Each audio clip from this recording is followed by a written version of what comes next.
Good afternoon, everybody.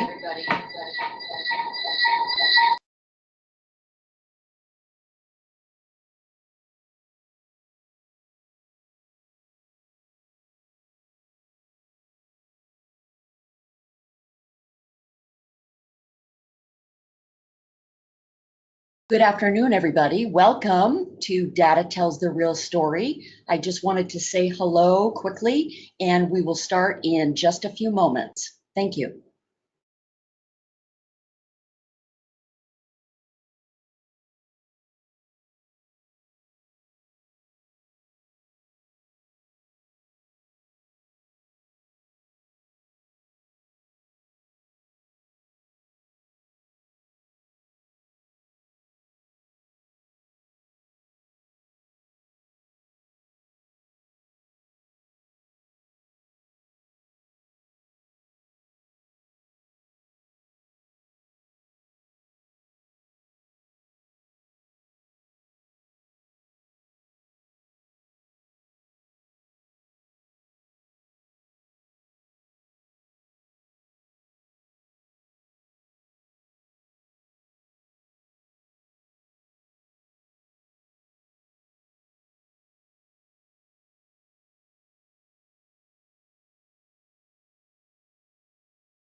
Good afternoon, everybody, and welcome to another series in the HOPWA Modernization webinars.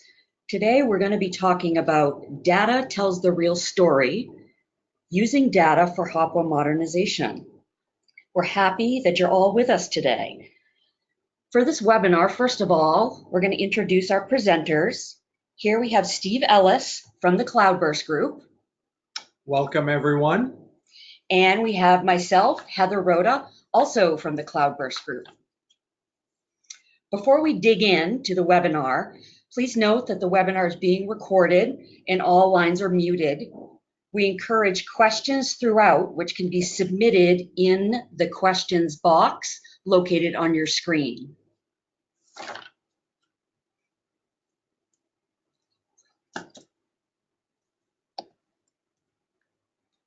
So today, the objectives from this webinar are to assist grantees and project sponsors to have an improved understanding of assessing quality data and the importance of using data in planning for HOPWA modernization and overall program design. Using data is critical for HOPWA modernization as well as overall program design. However, data can only go so far if you can't trust its quality, completeness, accuracy, or if you find out later that all your planning is based on inaccurate and faulty data. Having said that, once your data is solid, planning will only go so far if you don't know how to interpret the data and don't know what story the data is telling. So today, the webinar is going to focus on a few key elements. Key elements associated with data quality, review and explain some non-HOPWA and HOPWA data sources and resources that might be helpful to you in planning for HOPWA modernization and overall program design, show examples of how the data sources can be used, and review how HOPWA data tells the story of your program. As a reminder, remember all of these webinars in the individual TA efforts been provided to grantees support the values that have been established by the Office of HIV/AIDS Housing, OHH at HUD. And as a reminder, those values are: no person should become homeless as a result of HOPWA modernization. All funds should be used to meet the needs of eligible households with no funds recaptured from grants. And grantees should ensure their program design meet the changing needs of the modern HIV epidemic with the goal of positive health outcomes, reduced viral loads for HOPWA-assisted households. Next, here we have a quick save the date and a preview of coming attractions. The next modernization webinar is titled HOPWA Modernization National Update. That webinar will be taking place on September 29th, 2019 from 1 to 2:30 p.m. Eastern Time. So let's dig in. You are only as good as your data. What does this mean? Well, remember at the beginning, I mentioned that data can only go so far if you can't trust its quality, completeness, accuracy, and then find out later that all of your planning is based on inaccurate and faulty data. For example, let's discuss the following. The Office of HIV Housing recently did an analysis on the impact of modernization would have on households assisted with HOPWA based on grantee reported costs per unit from information that was reported on each community's CAPER, HOPWA CAPER. Some communities' household analysis looked odd because the underlying data wasn't solid. So if the underlying data isn't solid, your projections and HUD projections aren't going to be accurate. And this matters. So this is where we arrive at data quality and its 6 key elements. What are those elements? Completeness, consistency, conformity, accuracy, integrity, and timeliness. Let's take a look at some examples. Data quality. Let's look at completeness. What does completeness mean? Completeness means expected comprehensiveness of reported data, and your data meets the expectations of its purpose. So how do you know this? Well, ask yourself the following. Is all required information available? Are there any missing data elements? If so, what data elements are missing? For example, completeness should begin as early as client applications for HOPWA assistance, all the way through to reporting and completing the CAPER and any other required grantee reports. If the reports and grantee reports and project sponsor staff aren't asking all the required questions on applications, how do you know if the data is complete? If using a system such as HMIS, what do your data reports say about missing data fields? How often are those run? For instance, are you missing name data fields?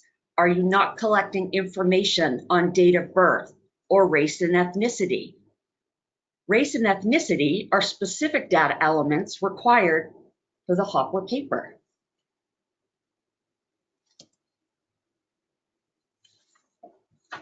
Let's look at data consistency. What does this mean? Data across the whole system should reflect the same information or should be in sync with larger systems and reports. So how do you know if your data is consistent? You could ask yourself, does the data seem to make sense? Is data conflicting with other data that you might have available to you? And if so, why?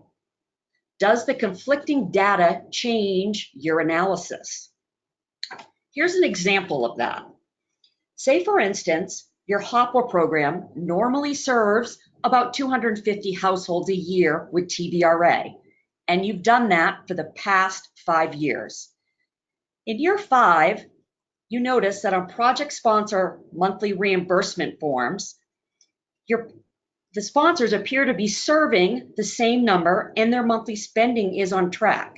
But at year-end reporting, they report serving 350 households with TBRA. So what does this mean? And are you checking the data for consistency and accuracy? Is this data consistent with their reimbursed invoices? Is this consistent with your historical TBRA data? Is this data consistent with findings of other housing programs? Are they seeing the same results?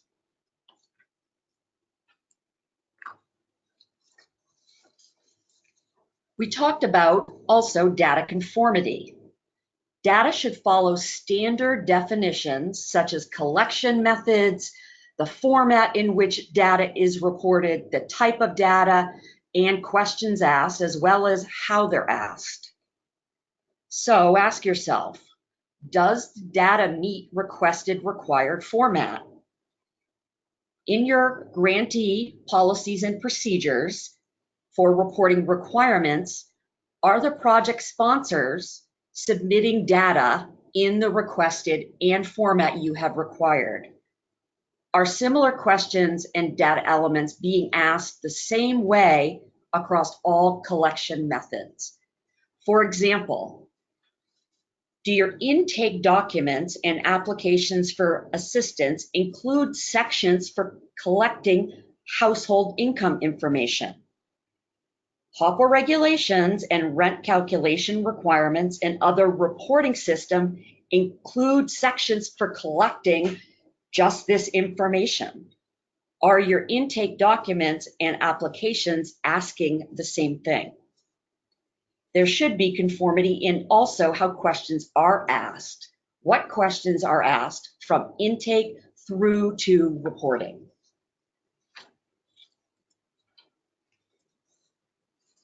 Accuracy. What does data accuracy mean? Well, technically, the degree to which data correctly reflects your community and the work you're doing. So ask yourself, does the data represent my community and those that you serve? Does the data represent the work that my HOPWA program is doing? If not, why doesn't it?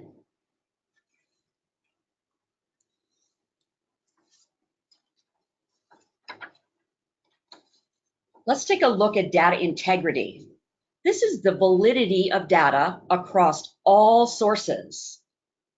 Remember when we discussed intake forms and applications? So here we're talking about from intake of household to final report.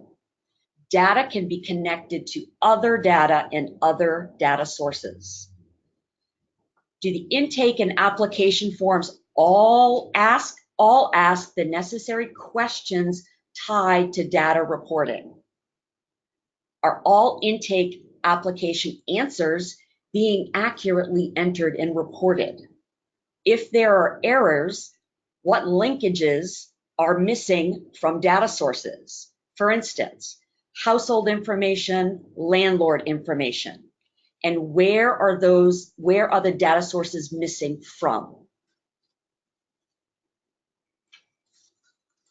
And lastly, we have timeliness. Information reported should be collected within the same time frame and time period, and reported when expected and needed. Ask yourself, is all data collected for the same time period? If not, this will skew the data you had if there's an overlap from a different time period. If data being requested and reported when expected and required? That is the first section. And so in summary, we covered all of the elements critical for determining data quality: completeness, consistency, conformity, accuracy, integrity, and timeliness. But that's not all. What other things can you be looking at? There are different data sources, for which Steve is going to talk about now. As you all know from doing a year's worth of modernization work and planning, as well as years of some great HOPWA work, there are a lot of different data sources available for use in planning for HOPWA modernization and your program design, and not just your own HOPWA data. There's clearly non-HOPWA data. So to help you navigate the data jungle, let's review just a few data sources for which you might find helpful as part of your program design and modernization planning. On the screen, you'll see a list of different data sources and some of the descriptions that you might find in those data sources. Some of these data sources are HOPWA specific, some are not. Some data sources are HIV specific, some are not. Some data are housing specific, while others are not. But all of these can be used to measure your program's design, your activities and outcomes, as well as used for HOPWA modernization purposes. Many of these sources can be used to determine if your own data seems to be accurate, or if other programs share some common goals. You'll see on the screen some of these, and some of these we will go over in greater detail in the following slides. If you do have any questions about any of these sources or additional sources, please feel free to submit a question in the question box, and we will get to them at the end. So for today's webinar, we're going to pull out 3 examples of data sources. Some of these examples will help you compare your program to the greater community in which you live. Others will help you compare your activities to other housing activities, but all will help you analyze your program. In particular, we'll focus on the American Community Survey, COC Program Awards, as well as taking a deeper dive into your HOPWA Consolidated Annual Performance Evaluation Report, also known as the CAPER. And we certainly hope everybody on the call knows what the HOPWA CAPER is. I'm sure you all do, and have a lot of fun completing it as well. The American Community Survey. It's a pretty fancy name, but what is the ACS? The ACS is an annual survey that supplements the census that occurs every 10 years that provides vital information to the United States about information of what's going on. Some of this information includes data about veterans, renters, disability status, occupancy rates, and vacancy rates. This data, which is updated annually, helps inform how more than $675 billion per year in funds are distributed to states and localities. But how can you use the ACS for modernization planning and program design? I'm sure you're asking that, and we're glad you asked. I can't wait to hear how. So some ways that you can use the ACS is to compare your known HOPWA population versus the greater community, and we'll show an example of that, as well as to take a deeper dive into your community demographics and help identify any potential gaps in the population you're serving.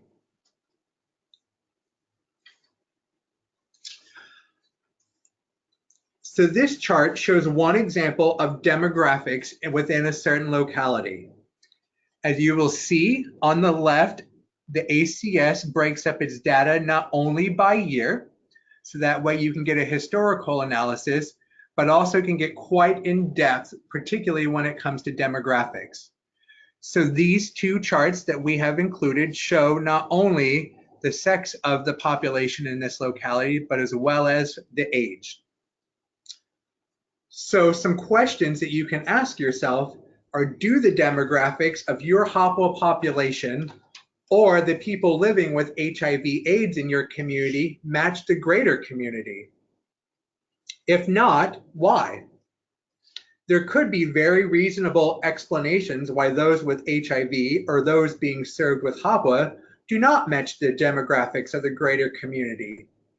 But if not, you should ask yourself some questions to make sure there's no structural reasons for a gap between people living with HIV and HOPWA data and the greater community. If they do not match, are certain subpopulations currently being underserved? Or of particular interest to your program, how have the demographics of your community changed? And how does that affect the populations that you are serving with your HOPWA dollars? With this information, there's a few things you could do. For example, if you are seeing an increase in HOPWA funding, this might help guide where you decide to provide additional services or additional outreach to those least likely to apply for HOPWA assistance. If you're seeing a decrease in HOPWA funds, you could use this data to help target your resources and activities to those with the greatest need or those that would have the greatest impact.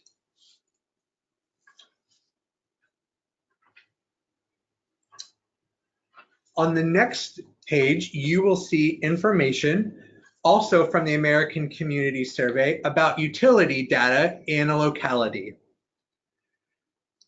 So on this particular screen, you will see not only does it list out the types of utilities on one column, but it also breaks this out by different types of occupancy, including owner-occupied or renter-occupied housing. So a chart like this might help you determine what are the common utilities in your area for which you're serving. And more importantly, is this information consistent with the TBRA or STIRMU program participant paid utilities? Is this information consistent for requests for utility assistance that you see not only in your programs, but in file reviews, as well as questions from any of your project sponsors? So what do you do with these numbers? What does this data tell you about your program?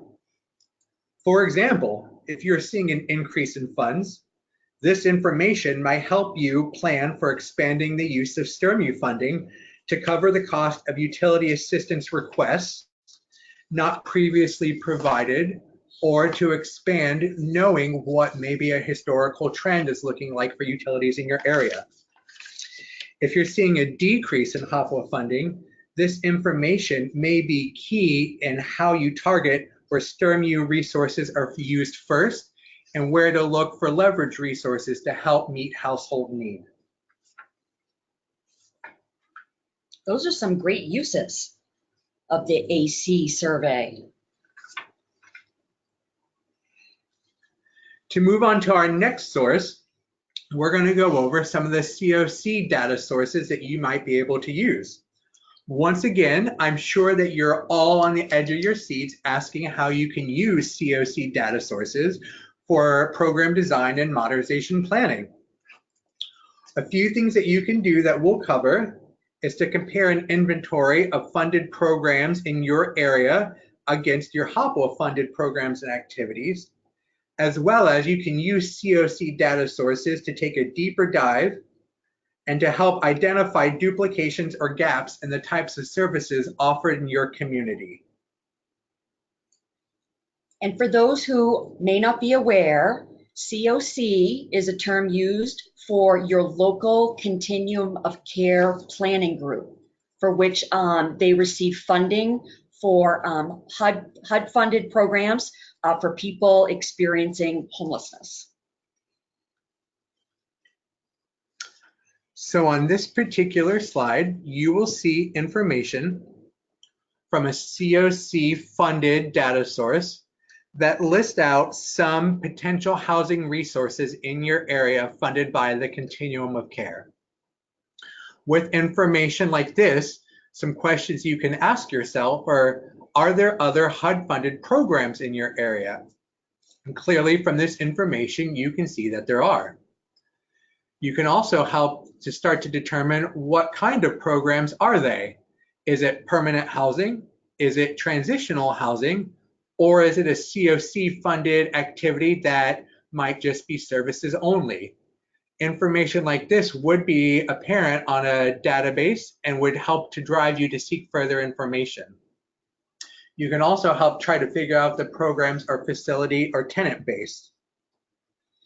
From this information, you can help identify gaps and determine if you should fund new activities in your area without duplicating services if those services aren't needed. For those of you seeing a decrease, this might help you to determine what particular HOPWA funded activities you prioritize when trying to determine what activities should be funded first.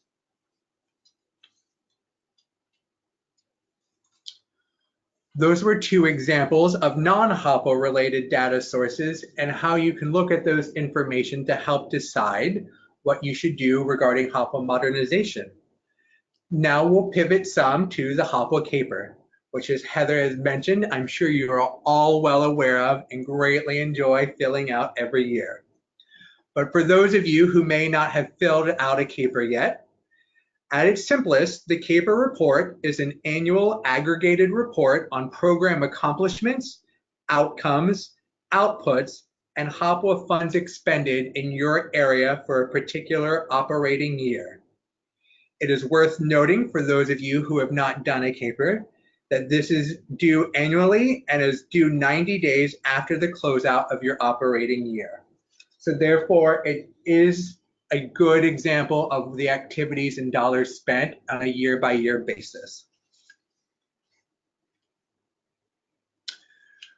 So instead of just giving you a bunch of data or asking you to look at your own data and to try to solve a problem going on in your community, let's talk about some of the ways you can apply your CAPER data and what you do with it. With the CAPER data, you can evaluate your project sponsor outcomes and outputs. You can assess trends, particularly comparing data over multiple years. You can help identify potential gaps in community services based upon what activities you fund and do not fund. This can help provide consistent and reliable data to other organizations in your area, particularly when you are looking to leverage resources. And this also helps tell a story about your program.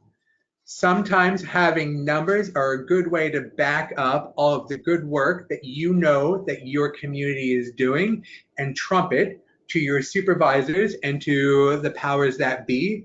So having numbers behind it is a great way to share that information. A few other examples of what you can do with your CAPER data, which we'll get into, is helping to determine a per unit cost to help plan for potential units or households that either to expand your program or households that need to be transferred to other programs. You can use CAPER data to compare types of housing service categories to see which ones are producing the best outcomes and to help inform your program design changes. You can use your CAPER data to compare supportive services used, the cost of those services, and potential outcomes to determine which services to fund and which ones should be leveraged. That's a lot of big picture information, so let's dive into some examples of CAPER data and what you can do with it. That's great. And this is even a great point to reinforce the discussion we had previously about data quality and the 6 key elements associated with data quality, because this is a reporting process that you're required to do as a grantee and a process for which you can certainly control the quality of your data. But first, you need to be reviewing your data and looking at it regularly to make sure you're hitting on the 6 key elements we talked about regarding data quality. So with that in mind, let's look at the chart, HOPWA Housing Subsidy Assistance, which is a chart that's fairly early in your caper. Now, as Heather had mentioned, we do want to assume that the data that we are using meets all 6 key elements for data quality. So data in this section should include reporting on every household in each separate activity and including all costs associated with delivering that activity. For example, TBRA costs should include the Housing Assistance Payment, or HAP, any utility reimbursements to a utility company or household, staff time for qualifying households for TBRA, completing rent calcs, habitability or HQS inspections, and the overhead costs for doing other direct TBRA activities such as office space, phone, and internet. So assuming that the data that we use meets these key elements, including having all necessary households and financials included, you can look at this information and clearly determine what housing activities did you perform and which did you not perform. But you can ask yourself the question, why? Why did we determine that we should do TBRA and not permanent housing facilities? Making sure that you can look at your data to make sure that your housing activities match your community need. So have you done a community needs assessment or looked at the community needs assessments of other programs, and does the activities you fund match up with that? And from this, you could also help determine what activities should be expanded. Should any be changed? Should any be leveraged? Determining a cost per unit for some of these activities is a great way to determine some of those questions, such as if the activity should be expanded, changed, or leveraged to another resource. The next chart will help tell the supportive services story. So you will see the caper chart that breaks down the different and most common types of HOPWA funded supportive services. Data in this section should include reporting the number of households who received each type of supportive service and HOPWA funds expended on providing those services, which include things like staff costs associated with qualifying households for supportive services, as well as some of the overhead costs we previously mentioned. So what information can you obtain from and do with this data? What does this data tell you about your program and about modernization planning for your community? Some of the questions clearly that you should ask is, what supportive services did you do and which did you not do? And more importantly, why? To make sure that all your data is accurate, to make sure it includes all the assisted households and relevant costs, but to really focus on bigger picture ideas, such as, do the supportive services you fund actually match your community need? And once again, should any of these activities be expanded, changed, or leveraged to other resources?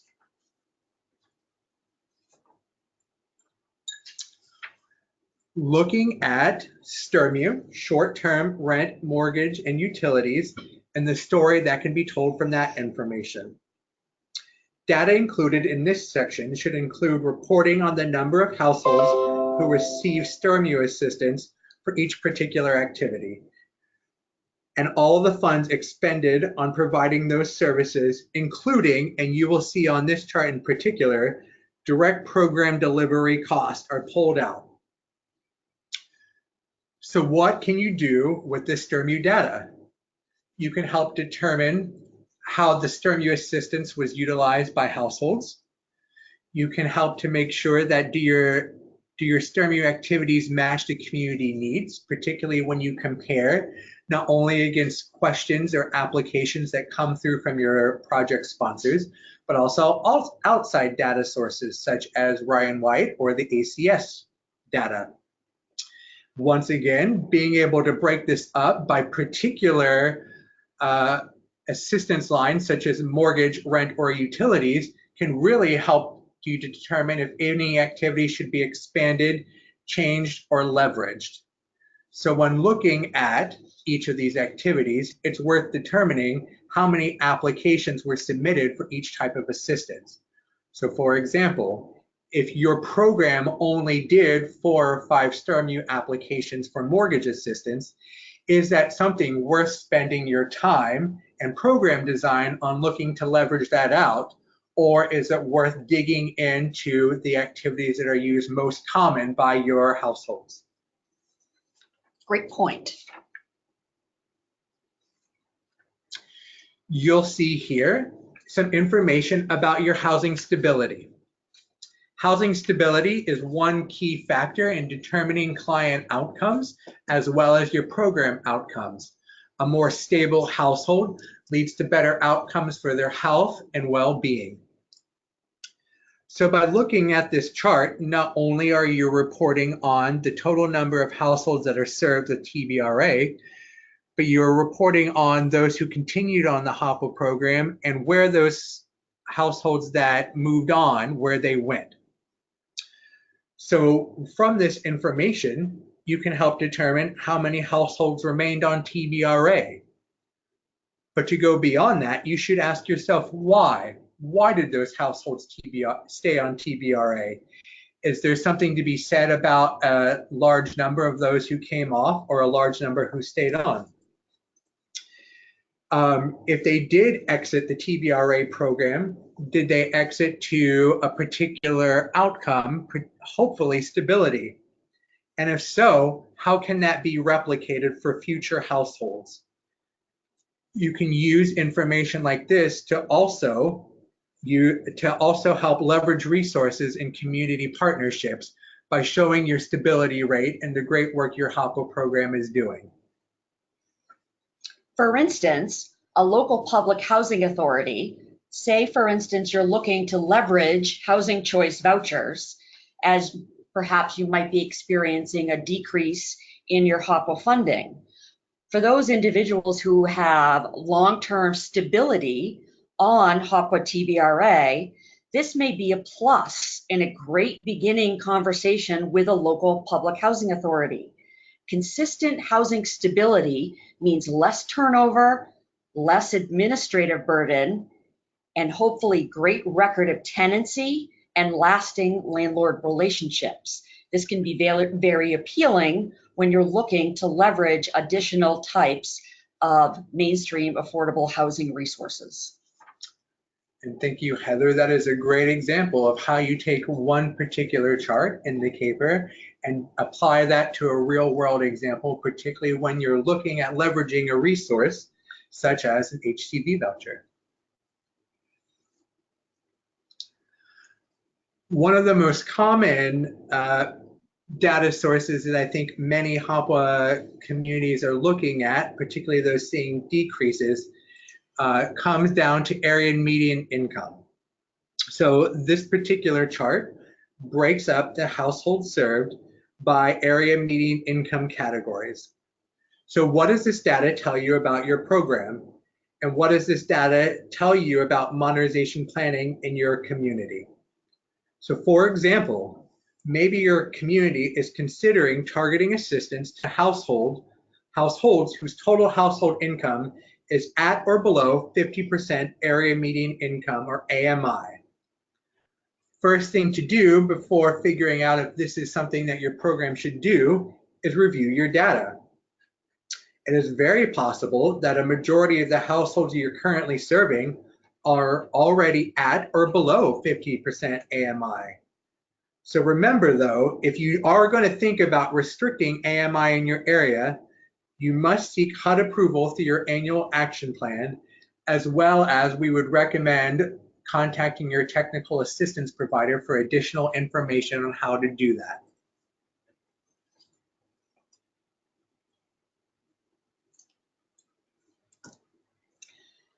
I don't see any questions at this point. I keep checking the question box or the chat box. Here we have on the next slide our additional resources. Of course, if you have any additional questions regarding use of data, different data sources, how to ensure that your data is of good quality and meets the 6 elements we discussed previously, please reach out to your assigned technical assistance firm.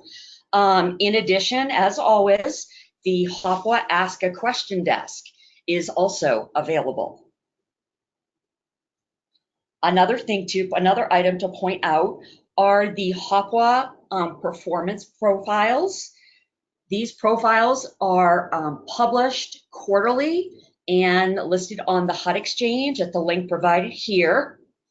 And this is very good, valuable information about the HOPWA program at the national level, but also at the individual grantee level, where you can see an illustrative view of your HOPWA program.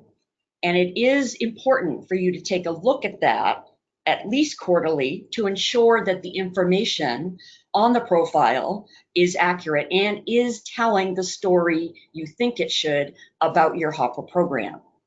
And also the HOPWA CAPER form. It's listed here at the link provided on the HUD Exchange, and I'm sure you're all well aware of where to find the HOPWA CAPER. And this is just a reminder and a save the date of coming attractions. The HOPWA Modernization National Update webinar taking place on September 29th, 2019 from 1 to 2:30 p.m.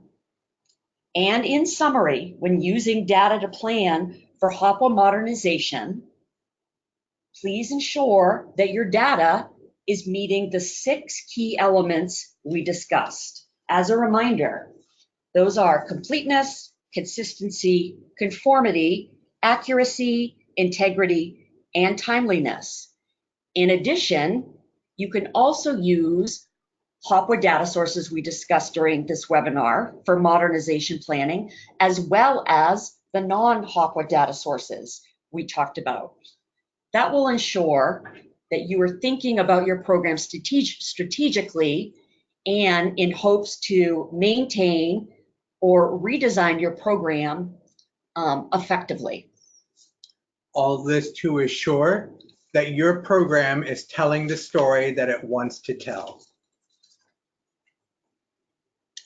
I don't see any questions. If there are no questions, I think we can end this presentation.